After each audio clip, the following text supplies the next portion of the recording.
Hey, welcome New Life Church. This is Pastor Jake here, and I'm glad to be with you as we continue through our TRAC Bible reading plan. We're in the book of Genesis, and today we're going to talk about one of my favorite Bible characters. We're going to talk about Jacob. And from the very beginning, we realize that Jacob is a very complex character. He is someone who from birth is named Yaakov, which in Hebrew that literally means to grasp by the heel. And that name is a Hebrew idiom.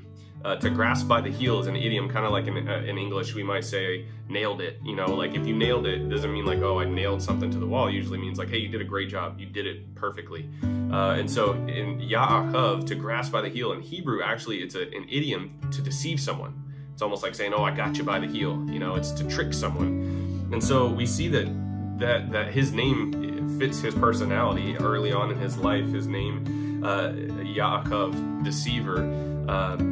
We see that he deceives his brother and his father from the very beginning. See, his brother has this birthright, this inheritance. His brother's supposed to inherit most of the property in the land from his father. But Jacob deceives his brother Esau, and he steals that inheritance and all that birthright from his brother whenever his brother was vulnerable and hungry. And so he tricks his brother and deceives him into giving him all the property, all the land that he's going to inherit. But then there's a blessing that God has given Abraham, the blessing that he's going to make him into a great nation, and the people, his descendants, were going to be a blessing to all the rest of the world. And so God has promised this blessing to Abraham. Abraham gives it to Isaac, and then Isaac is supposed to give it to Esau. But Jacob deceives his blind father into giving him that blessing. And so what happens is Esau finds out about this, and he wants to kill Jacob. And it forces Jacob to go on the run in the wilderness, away from his home. And while Jacob is on the run, this is what happens. It says that when he reached a certain place, he stopped for the night because the sun had set. And taking one of the stones there, he put it under his head and lay down to sleep.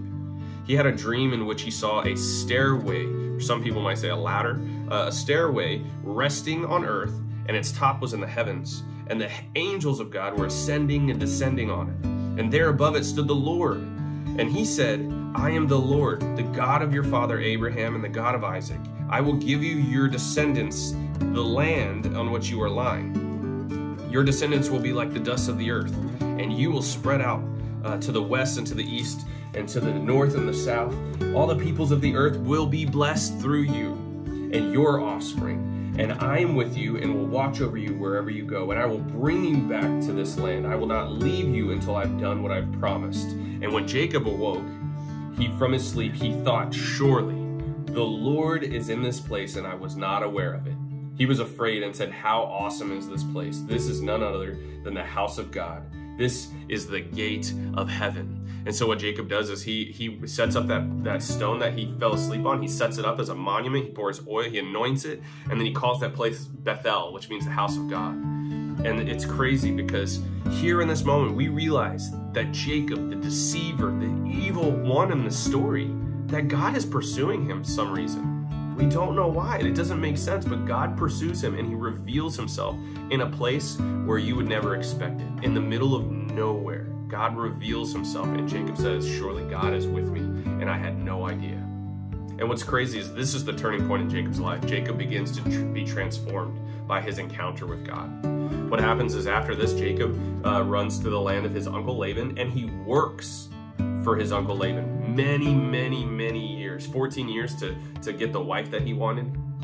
And he works, I think, even 7 more years. And what happens is Jacob earns the very thing that he stole from his brother, an inheritance of property and land. And then what happens is he wants to be reconciled with his brother. He wants to make peace with his brother. And so he goes back to his brother. He sends everything ahead of him, his family, all the cattle, all the things.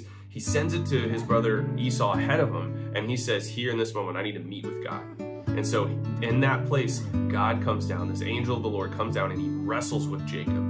And what does Jacob ask there? He asks for the exact same thing he stole from his brother. He asks God, give me a blessing. Not one that I've stolen, but one that you've given me. And in that moment, God gives him he gives him the name Israel. And Jacob is transformed in that time. And the crazy thing about this whole story is God takes this individual who is the deceiver, who's the evil character, and he transforms him and he blesses him. And that's the thing we need to understand. is that God desires us. He is the one who's chasing after us. He's pursuing us constantly. And we need to understand that we're not too far gone, that there's no sin that is greater than the goodness of God. And so wherever we're at, I pray that this week, as you go forward, you find yourself realizing, surely God was with me and I had no idea. I pray that you guys experience moments like what Jacob experienced, where you encounter God in such a way that it transforms your week. Guys, I love you. I'm glad to be with you, and I hope and pray that you guys have an amazing week. God bless you guys.